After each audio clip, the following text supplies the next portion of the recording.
Hi friends, welcome to my channel. ನಾನು ಇವತ್ತು ಅಕ್ಕಿ ಮತ್ತು ಉದ್ದಿನಬೇಳೆ ಸೇರಿಸಿ ಇಡ್ಲಿ ಮಾಡೋದು ಹೇಗೆಂದು ತೋರಿಸಿಕೊಡುತ್ತೇನೆ. ಇದು 1/4 kg ಲೋಟ. ಇದರಲ್ಲಿ 1.5 ಲೋಟ ಉದ್ದಿನಬೇಳೆಯನ್ನು ಹಾಕಿಕೊಂಡಿದ್ದೇನೆ ಮತ್ತು 2 ಚಮಚ ನೀರು ಹಾಕಿ ನೆನೆಸಿಟ್ಟಿದ್ದೇನೆ. ಇದನ್ನು 4 ಗಂಟೆ ನೆನೆಸಬೇಕು. ಚೆನ್ನಾಗಿ ನೆನೆಯಬೇಕು. ಅರ್ಧ ಗಂಟೆ ಜಾಸ್ತಿ ಆದರೂ ತೊಂದರೆ ಇಲ್ಲ. ಆಮೇಲೆ 4-5 ಸಾರಿ ನೀರನ್ನು ತೊಳೆದು ಚೆಲ್ಲಬೇಕು. ಇಲ್ಲದಿದ್ದರೆ ಸ್ವಲ್ಪ ಉದ್ದಿನಬೇಳೆ ವಾಸನೆ ಬರುತ್ತದೆ. ಹಾಗಾಗಿ ಇದು ಈಗ 3.5 ಗಂಟೆ ನೆಂದಾಗಿದೆ ಉದ್ದಿನಬೇಳೆ. ಇದನ್ನು ಈಗ ಗ್ರೈಂಡರಿಗೆ ಹಾಕಿಕೊಳ್ಳಬೇಕು. ಇದನ್ನು ಮಿಕ್ಸಿಗೆ ಹಾಕಬಾರದು. ಮಿಕ್ಸಿಗೆ ಹಾಕಿದರೆ ಇಡ್ಲಿ ಗಟ್ಟಿಯಾಗುತ್ತದೆ. ಈಗ ಉದ್ದಿನಬೇಳೆ ಹಾಕಿದ ಲೋಟದಲ್ಲಿ 1.5 ಲೋಟ ನೀರು ಹಾಕಿದ್ದೇನೆ.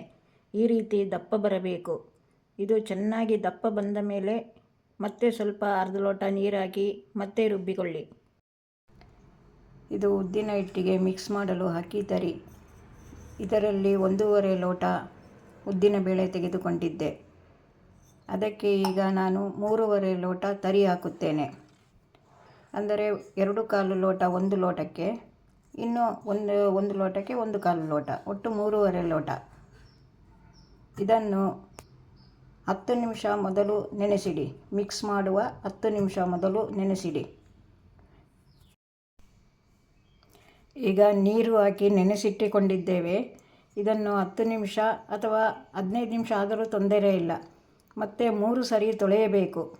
ಚೆನ್ನಾಗಿ ತೊಳೆಯಬೇಕು. ಇದಕ್ಕೆ ಮಸೂರಿ ಅಕ್ಕಿಯೇ ಆಗಬೇಕು, ಊಟದ ಅಕ್ಕಿ ಆಗಬೇಕು. ದೋಸೆ ಅಕ್ಕಿ ಹಾಕಿದರೆ ಇಡ್ಲಿ ಚೆನ್ನಾಗಿ ಬರುವುದಿಲ್ಲ. ಹಾಗಾಗಿ ಒಳ್ಳೆಯ ಅಕ್ಕಿಯನ್ನೇ ಉಪಯೋಗ ಮಾಡಿ. ನೀವು ಯಾವ ಲೋಟ ತೆಗೆದುಕೊಂಡಿರ್ತೀರೋ ಆ ಲೋಟದ ಅಳತೆ ನಾನು ಹೇಳಿದ್ದು, ಆ ಲೋಟ ಅಳತೆ ಮಾಡಿ ಹಾಕಿ. ಚಿಕ್ಕ ಲೋಟ ತೆಗೆದುಕೊಂಡರೆ 1ಕ್ಕೆ 2.5, 2/4. ಈಗ ಉದ್ದಿನಬೇಳೆ ರುಬ್ಬಿಕೊಂಡಾಗಿದೆ ನೋಡಿ. ಒಳ್ಳೆ ಒದಗಿದೆ ಇದು. ಕೆಲವು ಉದ್ದಿನಬೇಳೆ ಒದಗುವುದಿಲ್ಲ. ಇದು ಒಳ್ಳೆ ಒದಗಿದೆ. ಈಗ 3.5 ಲೋಟ ಅಕ್ಕಿಯನ್ನು ನೆನೆಸಿಟ್ಟುಕೊಂಡಿದ್ದೇನಲ್ಲ, ಅದನ್ನು ಇದಕ್ಕೆ ಹಾಕುವ. ಉದ್ದಿನಬೇಳೆ ನೋಡಿ ಹೀಗಿರಬೇಕು. ನೋಡಿ ಈ ಥರ ಇರಬೇಕು. ಉದ್ದಿನಬೇಳೆ ರುಬ್ಬಿದ್ದು ಈ ಥರ ಬರಬೇಕು. ತೆಳು ಮಾಡಿಕೊಳ್ಳಬೇಡಿ. ಇದಕ್ಕೆ ಅಕ್ಕಿದು ತರಿದು ನೀರು ಹಾಕಬೇಡಿ. ಬರೀ ಅಕ್ಕಿ ತರಿಯನ್ನೇ ಹಾಕಿ. ಉದ್ದಿನಬೇಳೆ ಒದಗದಿದ್ದರೆ 1/4 ಲೋಟ ತರಿ ಕಮ್ಮಿ ಮಾಡಿ. ನಿಮಗೆ ಗೊತ್ತಾಗುತ್ತದೆ ಉದ್ದಿನಬೇಳೆ ಒದಗಿದ ಇಲ್ಲವಾ ಅಂತೇಳಿ. ಫುಲ್ಲು ಚೆನ್ನಾಗಿ ಒದಗಿದ್ದರೆ ನಾನು ಹೇಳಿದಷ್ಟು ಹಾಕಿ, ಇಲ್ಲ 1/4 ಲೋಟ ಕಮ್ಮಿ ಮಾಡಿಬಿಡಿ. ಯಾವುದೇ ಅಳತೆಯಲ್ಲಾದರೂ ಅಷ್ಟೇ.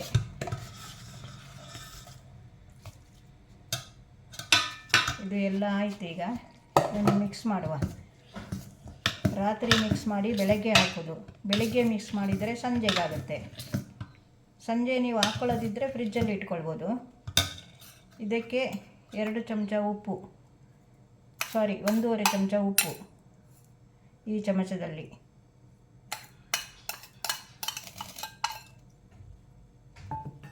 ಸರಿಯಾಗಿ ತಿರುಗಿಸಿ. ಕೆಲವರು ಉಪ್ಪು ರಾತ್ರಿ ಹಾಕೋದಿಲ್ಲ, ಬೆಳಗ್ಗೆ ಹಾಕುವಾಗಲೇ ಇಡ್ಲಿ ಮಾಡಿಕೊಳ್ಳುವಾಗಲೇ ಹಾಕ್ಕೊಳ್ತಾರೆ. ನಾನು ಸಂಜೆ ಹಾಕಿಟ್ಟುಬಿಡ್ತೇನೆ. ಬೆಳಗ್ಗೆ ಎದ್ದು ಇಡ್ಲಿ ಹಾಕೋದು ಒಂದೇ ಕೆಲಸ. ನೋಡಿ ಈಗ ನೋಡಿ ಇಷ್ಟು ದಪ್ಪ ಬಂದಿದೆ. ನೀರು ಮಾಡ್ಕೊಳ್ಬೇಡಿ. ಇದು ಇಡ್ಲಿ ತಟ್ಟೆಯಲ್ಲಿ ಸಹ ಹಾಕಬಹುದು. ಇಡ್ಲಿ ಪಾತ್ರೆ ಇದ್ದರೆ ಲೋಟದಲ್ಲಿ ಸಹ ಹಾಕಿಡಬಹುದು. ಮೂಡೆ ಥರ ಆಗುತ್ತದೆ.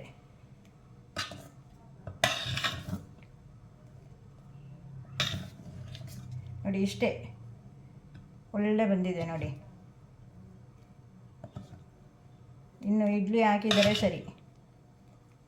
ಇಷ್ಟು ಹೀಗಿರಬೇಕು. ಈಗ ಇಡ್ಲಿ ತಯಾರಾಗಿದೆ. ಇದಕ್ಕೆ ಮೂಡೆ ಎಂದು ಕರೆಯುತ್ತಾರೆ ಉಡುಪಿ ಸೈಡು. ಉದ್ದ ಲೋಟದಲ್ಲಿ ಹಾಕಿದ್ದೇನೆ. ನೀವು ಇಡ್ಲಿ ತೊಂದರೆಯಲ್ಲಿ ತಟ್ಟೆಯಲ್ಲಿ ಸಹ ಹಾಕಿಕೊಳ್ಳಬಹುದು. ಈಗ ಲೋಟದಿಂದ ತೆಗೆದಾಗಿದೆ. ಎಷ್ಟು ಚೆನ್ನಾಗಿದೆ ನೋಡಿ. ಇದರ ಒಟ್ಟಿಗೆ ಚಟ್ನಿ ಮತ್ತು ಚಟ್ನಿ ಪುಡಿ, ಇದನ್ನು ಮೊಳಗಾ ಪುಡಿ ಎಂದು ಹೇಳುತ್ತಾರೆ. ಇದಕ್ಕೆ 2 ಚಮಚ ತೆಂಗಿನೆಣ್ಣೆಯಲ್ಲಿ ಕಲಸಿ ತಿಂದರೆ ತುಂಬ ರುಚಿಯಾಗಿರುತ್ತದೆ. ಇದನ್ನು ಉಡುಪಿ ಸೈಡು ಮೂಡದ ಒಲಿ ಎಂದು ಹೇಳುತ್ತಾರೆ ತುಳುವಿನಲ್ಲಿ. ಅದರಲ್ಲಿ ಸಹ ಹಾಕಿ ಮಾಡಿದರೆ ಹೀಗೆ ಬರುತ್ತದೆ. ಮತ್ತು ಹಲಸಿನ ಹಣ್ಣಿನ ಎಲೆ ಸಿಗುತ್ತದೆ. ಅದರಲ್ಲಿ ಸಹ ಕೊಟ್ಟೆ ಮಾಡಿ ಅದರ ಒಟ್ಟಿಗೆ ಬಂದ ಹಾಕಿ ಮಾಡುತ್ತಾರೆ. ಅದು ಸಹ ತುಂಬ ಚೆನ್ನಾಗಿರುತ್ತದೆ. ನಿಮಗೆ ಹೇಗೆ ಬೇಕೋ ಹಾಗೆ ಮಾಡಿಕೊಳ್ಳಬಹುದು. ಇದು ತುಂಬ ಸಾಫ್ಟಾಗಿ ಬಂದಿದೆ ನೋಡಿ. ನೋಡಿ ಈ ಥರ ತುಂಬ ಸಾಫ್ಟಾಗಿ ಬಂದಿದೆ. ಇದನ್ನು ಸಹ ನೀವು ಮಾಡಿಕೊಳ್ಳುತ್ತೀರಿ ಎಂದು ತಿಳಿದುಕೊಂಡಿದ್ದೇನೆ. ಇದು ನಿಮಗೆ ಇಷ್ಟ ಆದರೆ ಲೈಕ್ ಮಾಡಿ, ಶೇರ್ ಮಾಡಿ, ಸಬ್ಸ್ಕ್ರೈಬ್ ಮಾಡಿ ಫ್ರೆಂಡ್ಸ್. ಇನ್ನೊಂದು ವಿಡಿಯೋದಲ್ಲಿ ಸಿಗುತ್ತೇನೆ. ಬಾಯ್.